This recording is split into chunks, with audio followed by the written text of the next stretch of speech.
The Cincinnati Reds are having a fantastic season, and it's partially due to robo-umps. What do they do at the trade deadline? We hopped on with Jeff Carr of Locked On Reds to talk about it. You are Locked On MLB Prospects, part of the Locked On Podcast Network, your team every day.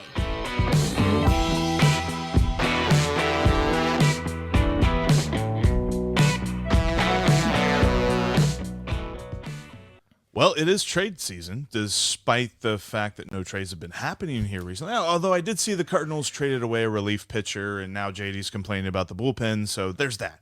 The trade season is in full effect for those who are selling, and for those who are buying, like the Cincinnati Reds, like we have heard from Nick Krall, there are some things that they need to take care of, and there are some questions that we have, like how much is too much for a prospect, and when you're talking about the different guys that the Reds have in their farm system, who is untouchable. To help us with all of that, we have our Locked On MLB Prospects man, Lindsay Crosby, coming in here. And Lindsay, I know that you've been high on the Reds farm system all season long. Lots of people have lauded the amount of talent that Nick Krall has hoarded over these last couple of years. So for most of us fans, we would look at that and we say, all right, we got enough to trade for just about anybody we want to go get.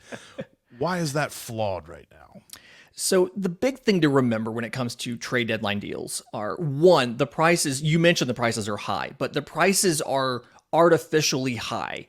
And this year, doubly so, simply because there's that cluster of 8 teams in the middle that we don't know if they're going to buy or they're going to sell, right? And so the best thing that you can do is, like, you can go out. I don't expect the Reds to be at the top of the market for anybody. And some of that is because look at the success this team has had this year. So much of that success has come on the strength of getting the kids from the farm system to the bigs. So the last thing you want to do is take away the next kids that would be coming up to the bigs. I only have a few guys in the system that are kind of untouchable. But for the most part, I think there's some acknowledgement that, like, yes, costs are very high. You're probably not going to make a giant swing, but it is entirely possible to improve this roster without decimating your farm system. I've looked at this and I've thought that there's not necessarily a singular, so I'm very interested in who you're looking at singularly as untouchable. I've kind of thought, like, Nick Krall probably has a number in his head, like, this is the number of, like, prospects that we have that I will trade, and I'm not going anymore. Like, I'm thinking he's only looking at like 3 or 4 because, kind of like you said, I don't think he's going to be setting the market with any sort of deal, but I do think he's going to make some moves. But I am curious because you had mentioned you do have a couple of guys you would list as untouchable. Who are you looking at? So for me, the two guys, okay, clarifying, I'm not taking guys off the major league roster. So I'm not trading Jonathan India. Yeah. I'm not trading CES. I'm not trading Spencer Steer. None of that, with the exception of maybe a fringe piece like a Jose Barrero. But for me, right-hand pitcher Chase Petty is a guy that should not get moved. The combination of stuff. I mean, he's looked very good this season. He is more of a pitcher than a thrower, and the ceiling of the fastball with the velocity that he can take it to, as well as the split change, some of the stuff that he does, I think that he's realistically a number 3 pitcher. And that's something where, look at the rotation you have now. Once everybody's healthy, you have a Graham Ashcraft and a Lodolo and a Green. He is a very key piece to this team being competitive going forward. So Chase Petty is sticking around for me. The other guy is Edwin Arroyo. And everybody's probably thinking it's going to be Noelvi Marte, right? But it's Edwin Arroyo. And to me, it's because he's such a good defender. And this is something, right now, your infield is kind of set, pretty much set for the most part. But Edwin Arroyo is the type of player, his offensive approach has been getting better and better and better. His OPS, lefty and righty's just about the same, which is very rare to see. And the defense is so incredibly good that he's one of those guys that gives you a ton of options when he gets to the major league level, because he can not only play Gold Glove caliber shortstop, he could kick in or out to second or third, whatever he had to do to help this team in case of injuries. And so he's a guy, the defensive ceiling, he's not going to hit for a ton of power, but the defensive ceiling and the offensive skill, he's also the second guy on my list I'm not getting rid of. But just about everybody else, I would be open to it. But like you said, everything that we've heard from Nick Kroll, it's going to be, we've got 2 or 3 guys we're looking at moving, and that's probably about it. I'm thinking when I look at it, Lyon Richardson, Double-A starting pitcher, probably a guy looking to get moved, especially because the Double-A Southern League, that tacky baseball has kind of inflated some of the trade values of some of the pitchers. And then a guy like a Rhys Hines, someone who is far enough away where you're not going to immediately hurt if you lose him, but he's also been in the system long enough to show the talent and show the potential. His trade value is probably not any higher than it's going to get right now. Yeah, that was one thing that his streak that he went on, I believe it was in May, that he was just hitting the cover off the ball, seemed like every night.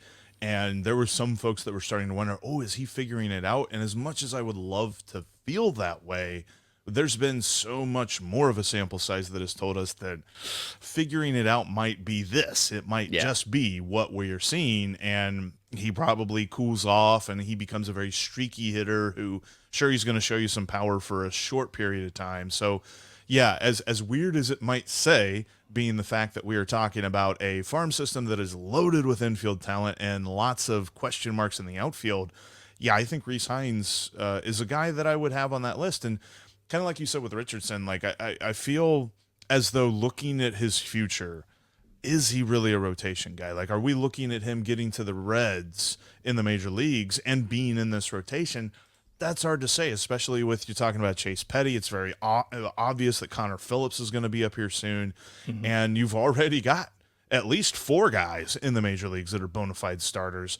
And a couple of dudes coming back from injuries. So I really think that overall pitching might actually be a little bit of a strength to deal from. And you always say that you need like 6 or 7 guys through the course of a season, but Lyon Richardson might be one of those 6 or 7 guys for another team to get a guy right now for the Reds. Yeah, for both of them, it really kind of comes down to maximizing their value, and are they going to be higher value than they are right now? Going back to Hines for a second, something where the strained hamstring kind of explains, okay, like this is why the numbers change. But before that, the hottest hitter, like you said, 6 straight games with home runs in June, cut his strikeout rate by about 10%. And it's something where I don't necessarily know if the strikeout rate's going to get low enough where he's going to be a consistent regular. He's just going to be a streaky guy. Your power tool is only as good as your hit tool. But it is easy to say this is probably the highest his trade value will be. Richardson, same situation. A lot of the scouting updates that came out in June or early July were the fastball has been as good as we thought it was. It's mid to high 90s, but the changeups look plus. The slider, the curveball have both looked to be at least average or above average, and they know better than we do, but again, so many of those Double-A Southern League pitchers look better than they might actually be because of the effects of that baseball. So if you're someone who, like you mentioned, doesn't necessarily think he's going to be good enough to break the rotation, then now's the time to deal him before the numbers potentially slide backward a bit to maybe what he actually is. Want to get your take on Jose Barrero, because I feel like he is a guy that we know where he fits on this roster, and he's kind of like the 28th man, 29th man. Like, it's going to take some injuries for him to get back to the major leagues, and even then, he's not going to be an everyday player. He's going to be rotation player at best. Is there someone out there who could look at him and say, maybe we could fix him, maybe we could hone in his skills, because he still is that dude that was putting all the high scouting grades out there. It's just for some reason it hasn't come together yet. That is exactly why I was looking at Barrero possibly being an option to get moved from the major league roster. There's always that GM out there who sees the former top prospect and sees them not succeeding and says, well, I can fix him. It's like in dating, right? Right. I can fix him. And you so often see so many trades where a top prospect will move from one organization to another. It's a change of scenery trade. And he feels like a guy that other teams would be interested in because the defense is very good. I mean, he has a plus glove at short. He's still very young, so lots of contractual control. And then again, he was a former top prospect who had the positive scouting reports. And there's going to be a GM who thinks, well, we can fix him even if they couldn't. So I don't know who it's going to be, but it feels like he's an option there. Nick Senzel, possibly something similar to that as well. He's starting against lefties. It feels like somebody may think he could do a bigger role than what he's doing now. He did just hit a home run off a right-handed pitcher, and that surprised the heck out of everybody whenever it happened. I was like, wait, what hand is that? Oh, it's a righty. Oh, hey. Perfect timing for a GM to think, hey, that guy could sneaky be a everyday starter versus just a small short side platoon guy. Like, that's the timing around the deadline. The schedule matters so much. Individual performance matters so much because recency bias, right? Like, we all are susceptible to ignoring the long track record of this because we just saw him look really good against a righty. So he probably can do it. Let's go get him and make him a full-time starter. Yep. No, and I would be very interested to see maybe if that change of scenery really unlocks the potential that we saw in him as he came through the minor leagues. Back to our conversation with Jeff in just a minute, but first, today's episode is brought to you by our friends at Ibotta. If you're picking up burgers and hot dogs for a summer grill, if you're already doing it, why not get cash back for it? That's what Ibotta does. Now that it's officially summer, the way that Ibotta works, they give you cash back on hundreds of grocery items, from produce, personal care, pantry goods, meat, whatever it might be. You can make sure you're beating inflation no matter what you're purchasing. You link your loyalty account to the grocery store, or you upload your receipt after you shop and you get cash back. It's that easy. The average Ibotta user earns $120 per year. You can use that cash back for however you want. Might cover an entire shopping trip for you. Other apps that give you points don't actually give you that much. With Ibotta, you get real cash back. You can either get gift cards, you can pay yourself via PayPal, or cash out directly to your bank account. You can also earn cash back on hundreds of online brands and retailers when you start with Ibotta, including Lowe's, Macy's, Sephora, Best Buy, and more. So right now, Ibotta is offering our listeners $5 just for trying Ibotta by using the code MLB when you register. Go to the App Store or the Google Play Store, download the free Ibotta app, use code MLB. That's Ibotta, IBOTTA, in the Google Play or App Store, and use code MLB. Speaking of all of these trades, the biggest thing, there's a camp of Reds fans, and I don't necessarily consider myself a part of this, but I understand the plan that Nick Krall has set forth and how much trades would actually derail that plan or be part of that plan. I don't know. The biggest question everybody has, though, is can the Reds restock? Can they, kind of wear through, and I'm trying to think of the word, gosh, can they survive a trade deadline where they give up maybe a Noelvi Marte, maybe some top prospects and things like that? And my first thought was, well, they just had a pretty decent draft. Did their draft set them up for success with trading away maybe one or two top guys this season? Yeah, so a lot of what Cincinnati did in the draft, especially when it came to pitching, was they took high-level college pitching that either has done it at the highest level, Rhett Lauder and Ty Floyd in the College World Series, or has done it consistently in those larger conferences. Hunter Holland at Arkansas, doing it in the SEC.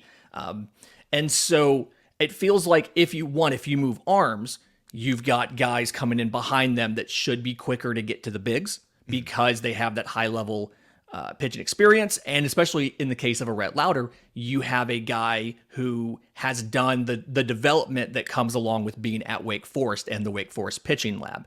When you look at some of the position players that they got, it's a good balance of going and get some high-ceiling prepsters, like a Sammy Stafura out of state of New York, I think, as well as going out and getting some college guys at positions of need. You got Virginia outfielder Ethan O'Donnell, big fan of what he can bring. Long Beach State catcher Connor Burns was probably not only the best defensive catcher in the draft, but probably one of the better defensive catchers we've seen in the draft in 4 or 5 years. I don't know how well he's going to hit, but a couple options at first base, Carter Graham from Stanford, Jack Moss from Texas A&M.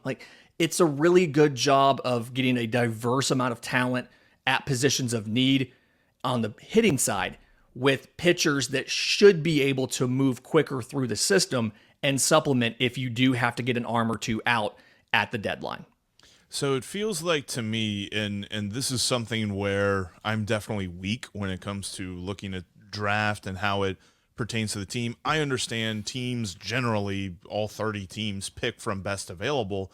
But in the case of Sammy Staffer, I was thinking about this, like, is he a perfect kind of, not necessarily one-for-one replacement, you really slot him into Noelvi Marte's ranking or something like that, but if the Reds were to deal Noelvi Marte, they could look and they say, well, we've got this kid who, yeah, he's not on the same timeline as Noelvi Marte, but we don't need him to be because we have all of these middle infielders up in the bigs already.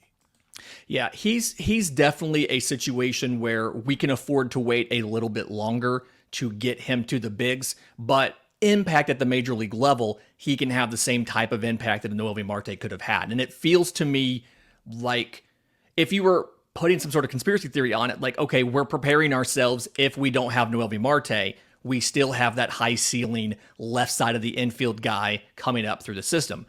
But him, pitcher Cole Schoenwetter out of California, like two young guys that very much fit the timeline of the next wave of prospects to come because you've gotten most of these guys up. And I do see in some places in there, some of the guys that went, you took a shortstop in the 16th round, Bernard Moon out of a high school in Georgia, just a couple different guys, Kyle Henley out of high school again in Georgia, that very high ceilings and guys that could be replacements for people that you could trade, like a Reese Hines, like a Noelvi Marte. You can see how they match a profile. You can see how they match a ceiling, but you resetting the timeline.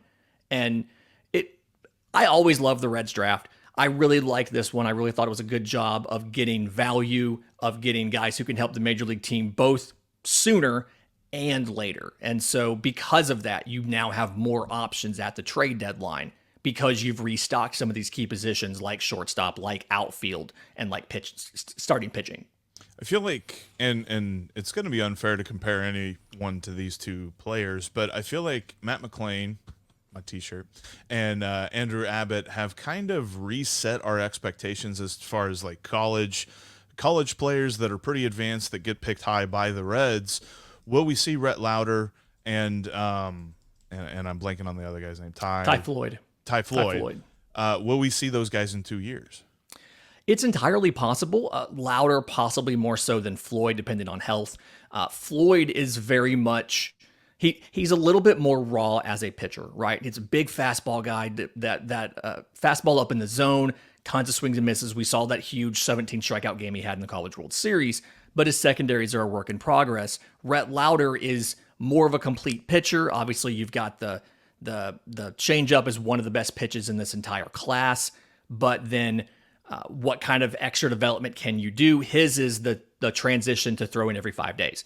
I absolutely see both of those guys, but Lauder more so than Floyd, as a potential of 2024 end of season. We get them a couple starts just so they can get their feet wet at the major league level, see how hitters react to them, and then work in the offseason at a 2025 Rookie of the Year campaign. Like it really feels like they should be able to move that fast. And if you needed Floyd sooner, you could probably put him in the bullpen, sometime later next year, and he could be effective out of there as well. But if you want them both as starters, you're looking at cup of coffee in 24, contending in spring training for a spot in 25. And really that's all you can ask for from your top draft picks there. That's the best case scenario, obviously. So you heard it here first. Whenever the Reds trade a couple of top dudes for Justin Verlander, they're going to be okay because the draft was amazing. Lindsay, I appreciate you so much for coming on. Know that there's a lot of great stuff coming down the pipe for MLB Prospects. You're going to be all over the prospects that get dealt at the deadline because as quiet as it's been so far, it's not going to be quiet. I know at least the last couple of days leading up to the deadline, that's when everybody's going to get their trades in. It's going to be like, trying to get the homework in right there at the end, right there under the gun.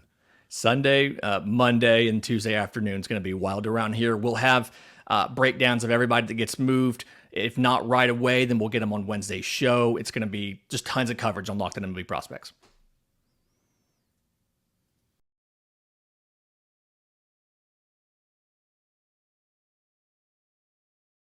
Okay, so in the open, I mentioned how some of the success the Cincinnati Reds were having was because of automated balls and strikes. And as you obviously know, the Cincinnati Reds have had a lot of contributions this year from guys that have come up from the minors, whether it be a couple of pitchers, Andrew Abbott and guys like that, but specifically some of the hitters, Ellie De La Cruz, you saw Matt McClain, Christian Encarnacion Strand was the most recent one.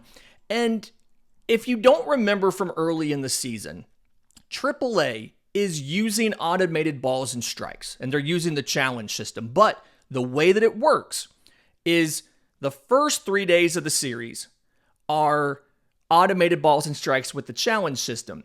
Days 4 through 6 is standard umpiring as normal.